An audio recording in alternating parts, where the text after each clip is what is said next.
Chapter 14. What a plot twist, Alison recalled as we once more walked into the Holstein Center for the last event of Cleveland Dating Week. Except for the final brunch, but even Alison saw the menu and decided to pass. It was Jenna this whole time. It wasn't that much of a plot twist, Mariah declared. I mean, as far as plots go, I thought that was decent, but a little predictable. Predictable? I asked, almost offended. How so? Well, usually you know the person who did the crime, you know? It's weird when it's some stranger. Feels like they didn't try to weave that person into the story. But of course it means it has to be someone we were introduced to. Now with us knowing it was Maxamillion from the jump made us hone in on him. So we skipped over Jenna, heck, even Samira and Benicio. You're right. We didn't consider any of them suspicious, I nodded. But Vegas has her ring back, we got paid a ton of bucks, and we all have dates for tonight's prom. I think we can count this as a victory. A victory? Alison sighed longingly. You're right. And I have such a hot date. I couldn't help but smirk. Hot? Yes. But your date is also your ex-husband. The details don't matter, Alison bolted onward. Shall we check in? The registration table looked shocked to see our approach, and I figured it was because of Alison's dress. She was wearing a silver sparkling number, which shone both with light within the dress and reflected light off the dress. It was a costume designed for hell loops for those with vision issues and epileptic seizures. Alison's breasts looked like two big disco balls. Her hair was done up in a giant pulled-back bush, her makeup silver, and her heels were at least 8 inches high. Checking in? The registration man asked apprehensively. We did, and walked into the room. Leroy was waiting in the entry, and he extended a hand to Alison. My queen, Leroy said, with genuine adoration escaping his body. Please, allow me. Leroy extended a hand for Alison to take. She gripped it so tight, I was surprised Leroy's fingers remained attached. You are allowed. Alison's murmur was sexually aggressive to the point where the nearby punch bowl blossomed into sweat. Leroy took the affirmative to whisk Alison off into the prom. The stairs led down to where a court usually was. Instead of a sporting game, there were bowls of punch, light snacks, some cocktail tables for standing, and large rounds for sitting. The lights were purple, blue, and pink, and slowly cascading around the room, while the DJ played a slow song from the 1990s. It was at best cute, at worst cringy. Do you see your date? I asked Mariah. I don't. Mariah sounded like she had already given up on the guy. Well, I'm sure he's here somewhere. I tried to motivate her. I thought I had bad dating luck, but Mariah undoubtedly had it worse. I think her rough demeanor and sour look made her a distinctive flavor. Alison scored simply because she put out. Not many guys could say no to a free woman. Matt, Jonah cried out, and I turned to see Jonah walking over to me. He was wearing a smart blazer, tie, and shirt combo. He looked like he had just flown in from his mother's estate on Martha's Vineyard. Wait, I thought you hated wearing ties like I do. I tried being cute and flirty. It's a special night. Jonah tossed my comment off, so the tie is on. Shoot, I would have worn my tie. Why? You can't make yourself any hotter. True. Before I got lost in a flirt fest, I turned to Mariah. Are you good? I'm good. Mariah offered me the tiniest smile, which meant she was beaming. Go off and have some fun. Jonah and I grabbed punch, danced for way too long, had some chats by a cocktail table, and finally returned to the dance floor for a slow song. Aren't we doing that final brunch tomorrow? I recalled. It sounds really average. I already asked. It's actually going to be a really cheap breakfast. I say we skip it and get our own brunch. Food is my love language. Jonah took a deep breath before stammering his next sentence.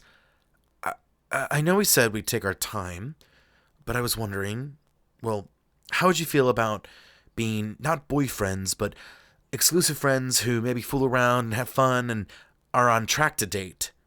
I'd like that. It sounds like the perfect way to take our time. I was interrupted by a giant hand clasping my back. Tomaz Gallagher is here, Mariah hissed. He's dancing on the other side of the floor with some bimbo. Tomaz is here? I gasped, turning back to Jonah.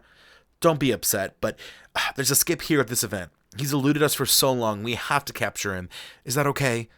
It's fine, but I get to watch. Whatever you'd like, I told Jonah, before following Mariah. Alison wasn't too far away. She was making out with Leroy by a nearby refreshment station. The whole area had cleared out since the two had squashed some of the cupcakes and knocked over the punch bowl. I want you to plow my tight little field, Alison moaned, which caused my body to shrivel up inside itself momentarily. That's disgusting, Mariah ripped into their steamy session, pulling Alison away from her sensual embrace with Leroy. Can you two quit acting like horned-up, puberty-induced teenagers? I asked. You're scaring everyone. Why? Are people scared of love? Alison asked sassily. No, they're scared you two are going to break this table in two. Now get your shit together, Alison. Tomaz Gallagher is here. Alison handed her purse to Leroy. Hold on to Mama's purse. She has a criminal to capture. Alison's confidence was weirdly effective. Go get them, Mama, Leroy confirmed, planting one last wet kiss on Alison's forehead. The sucking sound Leroy made with that kiss sounded like a lamprey sucking onto some human skin. Once the three of us had gathered in our prom outfits, Mariah laid out a plan. We're going to force in on Tomaz in a triangle, Mariah explained. I have handcuffs. You do? Alison questioned. Was it that kind of night? Mariah blushed vermilion. Of course not. I'm always ready to run into a skip when I'm out in public. My eyebrows shot higher than a pole vaulter off the ground. You never leave your house for this public you speak of. So can we form this triangle? We need to move at the same time and look inconspicuous. This plan seems to be a high order, I honestly shared.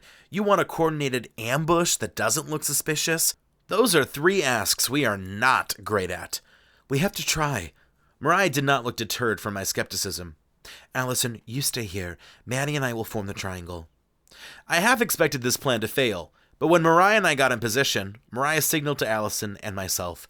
We began to move in on Tomaz Gallagher, who was enjoying his woman so much that he was not even properly paying attention to the world around him. By the time Tomaz noticed us, we were just 2 feet away. We pounced at the same time, making sure there were no gaps in our triangle. Tomaz's date screeched and ran out like a scared squirrel. The room kinda eyed what we were doing, but looked otherwise unbothered. Mariah placed the handcuffs on Tomaz, and with Alison and I each holding an arm, we made for the door. Members of the committee and security tried to stop us, but Mariah had the right documents on her phone. This is ridiculous, Tomaz commented as we exited the Holstein Center. First you get me fired, then you ruin my romance life. What's next? Full-on cock blockage? Don't tempt me. I love to make skinny white boys suffer, Alison admonished. I didn't even bother denying it. She's telling the truth, Tomaz. We put Tomaz in Mariah's car, and then realized he might not be fully secured. He had escaped previously under limited security. What do we do? Alison, sit on him, Mariah ordered. Yes, ma'am. Alison sat on Tomaz's legs. Tomaz howled as if we were slicing him alive with acidic knives. Shut the hell up, Mariah cried out. It's a 5-minute drive away. You'll last. Tomaz Gallagher whimpered all the way up to the Cleveland Justice Center. After we turned him over and got a receipt, we piled back into Mariah's car and decided to call it a night. The prom was going to be over soon anyway. I called Jonah, and we decided to go to our own brunch tomorrow morning. Well, I had a good time, I said to Mariah and Alison. Jonah and I are, well, another step forward on a dating journey. Leroy and I have rekindled our love, I swear, Alison let out an obnoxious fluttering sigh, which took 5 seconds too long to escape her lips. Ah, that man might be the one. He had been the one, until the divorce papers came back. How was your date? I asked Mariah. He didn't show, Mariah muttered, leaving the car a bit awkward. You know what might make us all feel better? Alison proposed. Some late-night tacos. Mariah didn't even confirm verbally. She just shifted her car to the nearest taco restaurant. The following Monday morning, Mariah, Alison, Ryan, Santiago, and I were sitting in the front row of a courtroom on the 14th floor of the Cleveland Justice Center. The case would enter closing arguments, go to jury deliberation, and finally, we could have Jeremiah Redwood put away. And that's why, with all the evidence, you should convict Jeremiah Redwood.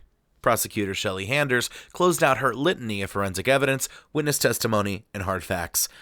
It's not often that someone sworn to protect has gone off the rails into corruption, murder, and evil. But in these moments, we must set an example. We must show the city of Cleveland that we will not allow spoiled cops to win. Please, do this for the people and for the victims. It felt a bit desperate, but the jury seemed on board with Shelley's statements. But then, John, Justin, and Jacob slowly stood up, leaning against the jury box. It's a sad day in the city of Cleveland when we frame a police officer for a false crime. John Justin and Jacobs bowed his head in shame, as if we were sentencing a literal angel to hang. The witnesses lied. The forensics are wrong. Poor Jeremiah Redwood is just a cop being scapegoated by the Justice Center. If you want justice for these victims, then we must manhunt to find the real killers. John, Justice, and Jacobs continued whipping up the jury into a frenzy, and although they didn't look like they had bought the story, they were certainly contemplating the tall tale. For 25 minutes, John, Justice, and Jacobs treated the courtroom like his own black box theater. Finally, he relented, and the jury was excused. Shelley Handers turned around to face us. "I feel good," Shelley said, her accent noticeably gone. "You do?" I asked. "Yeah, I mean, if Jeremiah Redwood isn't convicted, then it's because of John, Justice, and Jacobs." Shelley sighed. "He has a good defense rate. Most of his clients get found not guilty." "Are you serious? You think Redwood is going to get off?" "I'm confident he won't." Shelley paused. "More confident than usual, for sure." I turned to Mariah and Alison. "What will we do if Redwood gets off?" Worry crossed over my face like a train track guardrail. "I guess die," Mariah monotonously suggested. "Something like that," Alison supposed. My mind began rushing as I contemplated the repercussions of Redwood's freedom. Mariah and Alison looked unbothered. Perhaps they were just not worried about it. Redwood himself looked not smug, but pretty even. That was most worrisome. Why was he so calm when he was facing life in jail? 5 hours later, we were called back to the courtroom. "The jury has reached a verdict," Judge Pesley said to the room at large. The forelady of the jury stood up. "On 3 counts of murder, we find the defendant guilty." That was the big one. I could feel my stress melt away like Antarctica. I honestly don't even know what was said next. Mariah and Alison were happy, but apparently I had been the only one worried that a maniac might be sprung from jail and return out to the real world to undoubtedly get his revenge. "The bailiff can reprimand Redwood until sentencing," Judge Pesley added. Jeremiah Redwood stood up and glared in our direction as he was dragged out of the room. "I didn't like that glare." Alison finally got on my earlier level of panic. "That was a glare that came right from the devil." Mariah also looked uneasy. "We don't have to worry about him, right?" "Well, that handles that," Shelley said, standing up. "It was good while it lasted, but please don't get involved in anything when I have to call you up as witnesses." Shelley Handers walked out of the courtroom, waving to people like she was Martha Stewart. John, Justice, and Jacobs, meanwhile, looked like he was sucking on a giant grapefruit, and he immediately left the building, no doubt to stir up some press. "So ends another chapter," I said to Mariah and Alison. "What's next?" "No clue," Mariah's face lit up, "but I have an idea." "Do share."